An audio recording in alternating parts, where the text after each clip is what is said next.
Hello designers, welcome back. In today's video I'm going to show you how to create infinite auto scrolling animation in Figma. This is a very simple animation you can try and it has many use cases. You will find it on many websites which have like an image carousel scrolling continuously, or you can also see it on websites which have like a text banner which keeps scrolling like a notification on the top, or different use cases, right? I'll try to show you some examples here on the screen. Let's see how to create this. For that I'll jump onto my screen and let's get started, right? So here I'll just quickly show you a demo of this one, what we're going to create now. So I'll just play this one. Let's see the preview. And as you can see, this is like a continuous scrolling that happens and you don't have to click on anything, right? It's like a continuous scroll which happens right away, and it's like an infinite scroll because the same thing keeps looping back and back again, right? So jumping back onto Figma, so let's start fresh. So here I have some images. So 4 images. These are AI generated images from Lumi, which is a very good website. You can try it as well. So these are free images. I got it from there. And first thing, you need these images. It can also be a text or whatever you want to keep it scrolling continuously, right? So since we have these images, the first thing we got to do is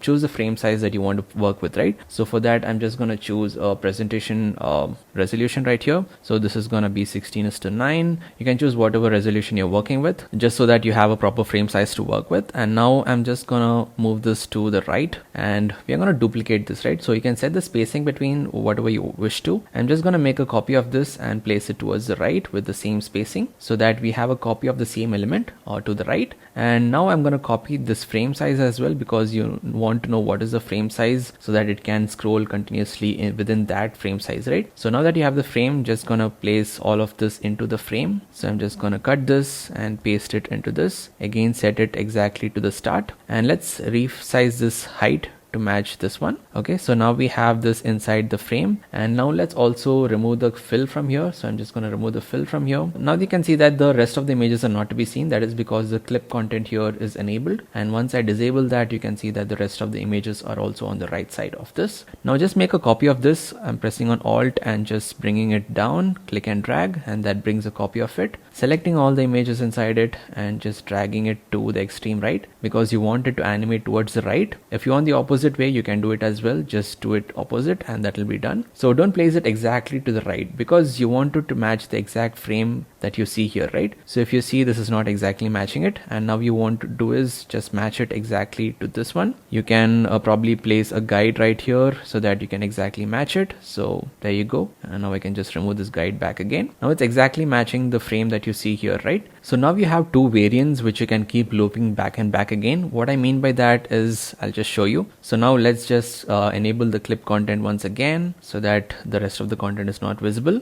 Now what you got to do is select both of these frame and convert that into a component set. So for that, just click on this option right here and say create component set, and that will create a component with 2 variants here. So this is variant 1 and variant 2. You can rename these so that it's more understandable, but for now I'll just jump on to the prototype mode and select the first variant here and drag a link to the next one. And this interaction is going to be after delay, because you want this to automatically start on the prototype, right? So for that reason, I'm going to set it to after delay 1 millisecond, change to the next variant. But in animation, I'm going to set smart animate, because you want it to animate, and make sure you set this to linear because you want it in a linear motion. And the duration, you can keep it to something like, let's say 600 milliseconds. That is nothing but 6 seconds, and that looks good. And now the second variant should link back to the first variant here, but this is gonna be again an after delay of 1 second, but the animation is gonna change slightly, right? So this is animating with a motion to the right, but once you reach this frame, you want to instantly switch back to this one, so that keeps continuing as a loop, right? So that is a trick that you're going to use here. So in this, I'm going to just set it to instant, and once the animation reaches here, it's instantly going to switch back to this one, and again the animation starts again, it reaches this one, again it switches back here. So that is how it loops to form that infinite animation, right? So I think it looks good. So let's put an instance back to the frame here. So I'm just hitting on Alt, clicking and dragging so that I create an instance of this, and I'm going to place it right here,